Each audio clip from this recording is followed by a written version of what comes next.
एक शांत सा गांव था।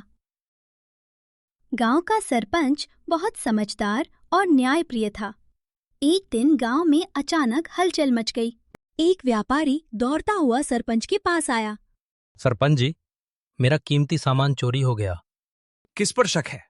गांव के ही कुछ व्यापारियों पर, लेकिन सब अपने हैं। मैं किसी पर उंगली नहीं उठा पा रहा। सरपंच थोड़ी देर सोच में पड़ गया, फिर बोला, तुम चिंता मत करो, मैं वादा करता हूँ सच्चाई सबके सामने लाकर आऊंगा। सरपंच की बात सुनकर व्यापारी थोड़ी राहत महसूस करता हुआ वहां से चला गया। तभी सरपंच ने गांव के एक आदमी को बुलाया और उसे पूरे गांव में जाकर सभी व्यापारियों को यहाँ आने का फरमान सुनाने को कहा।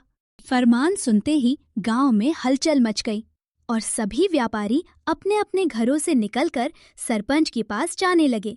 सरपंच ने चोरी की बात ध्यान से समझते हुए कहा, आप सब लोग एक एक लकड़ी अपने घर ले जाएं और शाम को उसे अपने दरवाजे के बाहर रख दें। ये जादुई लकड़ियां हैं। मैं इन्हें गांव के प्रसिद्ध साधु जी से लाया हूं। कल सुबह मैं खुद इन्हें देखूंगा और तभी फैसला होगा। तभी गांव के प्रसिद्ध साधु वहां आए और बोले, ये लकड़ी साधारण नहीं है। जिसने चोरी की है उसकी लकड़ी रात में 2 इंच बढ़ जाएगी। सरपंच के आदेश के अनुसार सभी लोग लकड़ी लेकर अपने अपने घर की ओर बढ़ गए, लेकिन चोर के चेहरे पर घबराहट साफ दिखाई दे रही थी। रामलाल घर पहुंचा, लकड़ी को फेंककर गहरी सोच में डूब गया। तभी अचानक उसे एक उपाय सूझा और उसके चेहरे पर मुस्कान आ गई। सभी लोगों ने सरपंच के कहे अनुसार लकड़ियां शाम को दरवाजे के बाहर रख दी। मदर रामलाल ने चालाकी करते हुए अपनी लकड़ी 2 इंच काट दी। अब बढ़ेगी भी तो सबके बराबर ही लगेगी।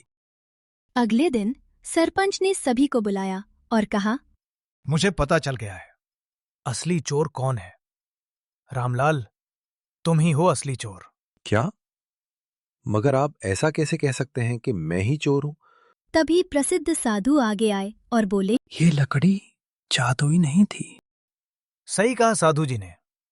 असल में ये लकड़ियां जादुई नहीं थीं। मैं तो ये लकड़ियां अपने खेत से ही लाया था। मैंने खुद हर एक लकड़ी को ध्यान से परखा और देखो, ये जो छोटी लकड़ी है इसे चोर ने डर के मारे खुद ही काट दिया। और ये लकड़ी मैं तुम्हारे घर से लाया हूं रामलाल। मुझे माफ कर दीजिए, लालच में अंधा हो गया था। सरपंच की बुद्धिमानी देखकर सभी ने तालियां बजाईं और उनकी सराहना की।